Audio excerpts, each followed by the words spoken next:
What's up my guitarist friends, welcome back to MVP. I'm your favourite host on this channel, and as you'll notice my lights have broken, like the illusion of free will created by the puppeteers controlling the government. But today we will also be looking at arguably the best Megadeth song that comes from arguably the best metal album ever, Rust in Peace. Now first of all, a bit about Rust in Peace. What made it so revolutionary? The way that it balanced sheer aggression with musicianship, and was the first album to have the legendary Marty Friedman on lead guitar. Now if you compare this album to the rest of Megadeth's albums, or even metal albums in general, you'll see that something different happened with this album. They forfeited the commercialness of music to focus on the actual composition of it, which you can absolutely tell with any song on the album, especially the song we're doing today. Just the way that all of these songs are created were absolutely alien. Was it a Hangar 18 joke? I guess we'll have to find out. This album proved that metal wasn't just a bunch of loud noises, but was this intricate guitar amazingness that shows the true complexity of the genre. It wasn't just about speed, it was about precision, expression, and evolution. The opening track that we're looking at today, Holy Wars of Punishment Due, sets the tone immediately. What I especially want to mention about this song is it's an absolute masterclass in building tension and resolution. From what I know, Mustaine wrote this after they were touring in Ireland, and after learning some people had been selling bootleg merch to fund religious conflicts in Northern Ireland. And the idea that this music can be tied to religious conflicts as devastating as war really stuck with him. And the song became a reflection on how religion and politics can twist people into fighting for something they don't even understand. Holy Wars captures that global tension of the 80s and 90s. With the Cold War coming to an end, the Middle East fighting their centuries of conflicts, and even the Gulf War, you can almost feel that chaos in the music itself. The way it shifts between hard, aggressive, fast playing, and more somber passages that mirror the instability of that era. But anyways, let's get straight into the intro of this. Okay, so Dave starts off doing triplet gallops, where the third note lands on the beat. So we get...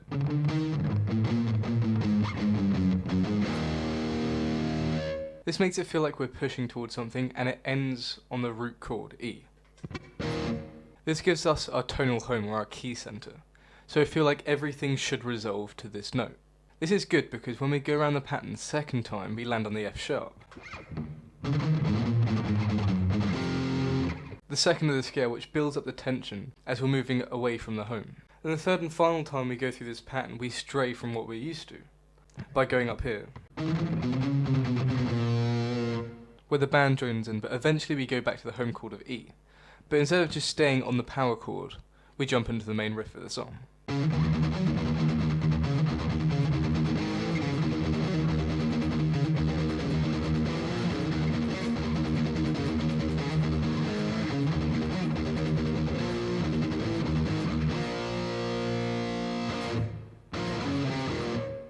And whenever I play this part, my dad always talks about Rising Force, the song by Yngwie, because they use similar techniques.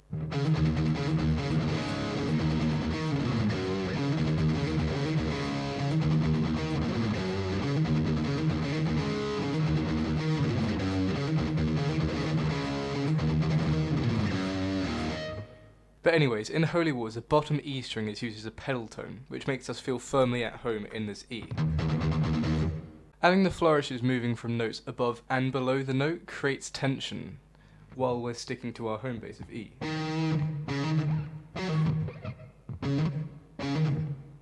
And rapidly changing the chords at the end of each bar helps us with this feeling. So they do some melodic stuff, and then Marty continues this riff, while Dave plays a melody that feels really unusual, but it outlines an E minor chord to begin with. And then to an A5. Now you could consider this an E minor 11 chord because you've got the compound fourth in there, but just for simplicity's sake, let's call it an A5. But then we use a harmonic minor using the sharp 7 note, D sharp. Now the harmonic minor is a natural Aeolian scale with a raised 7th for that haunted feel, which is also used by Yngwie in his neoclassical stuff. But it highlights a B7 chord which creates more tension and resolves to our E. So this melody repeats, but then it does a different kind of arpeggio, going from the D sharp falling to the flat 7, which is the D, then it returns back to that E.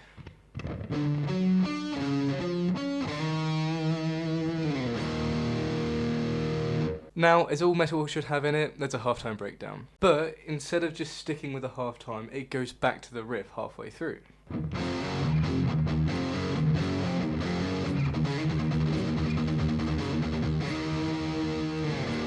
This again gives it that feeling of the joltiness and the uncertainty, which also relates to the religious war that the song is about. But now finally, after 1 minute and 28 seconds of an intro, we get into the singing.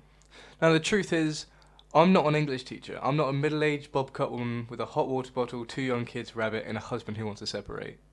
So I won't be going into the lyrical genius of the song, at least not in this video, but I'll be focusing on the riffs that support the vocals. So we have our home, this bottom E.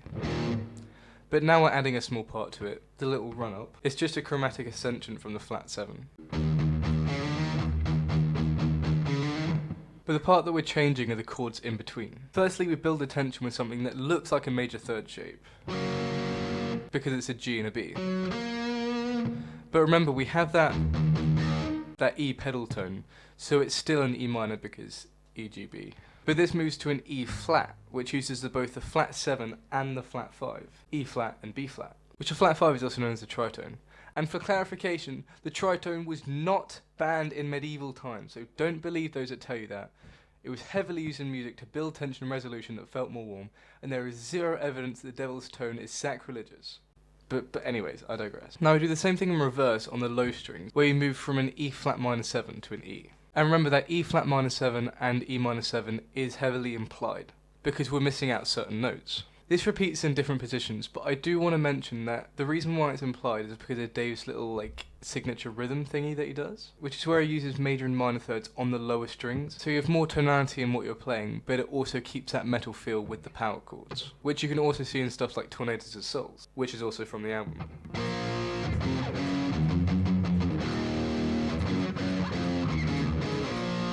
Now the next part mirrors a vocal line with the low thirds. It doesn't follow exactly the melodic line, but it does follow the rhythmic line. Did you know rhythm and pitch are actually the same thing? So overall you have this.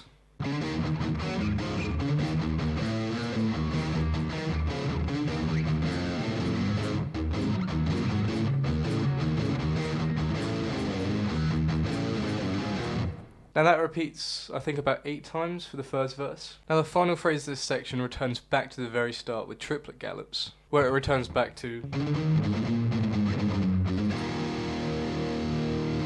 So I'll end the video on this part because my keyboard's had enough character development and my script is looking like a dissertation. But following those Middle Eastern contextual themes, Marty uses a sitar sound to play one hell of a riff. In fact, I think I actually have a sitar sound on this.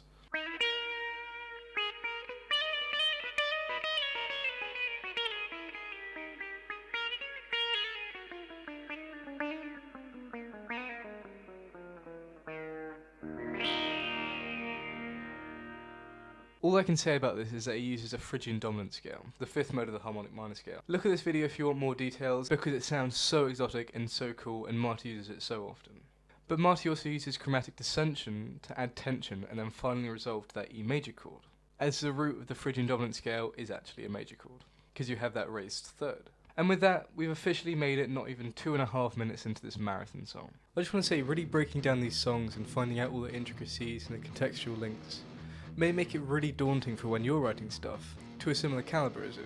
I just want you to remember that even when Dave wrote this, I'm sure he wasn't thinking of absolutely everything that I've mentioned in this video. I'm sure very little songwriters actually do as much effort as I've just done breaking down their own songs. I really am that annoying English teacher that will not stop pulling conclusions that the author didn't even make. If you can think of all of this while writing your own stuff, by all means go for it, but if you can't, don't feel disheartened by it. Anyways, this video's long enough, so if you want a part 2 where I cover the other half of this song including the solos, then feel free to let me know down below. Make sure to subscribe, like, comment your favourite colour, and always bite off more than you can chew. Now sod off and go practice.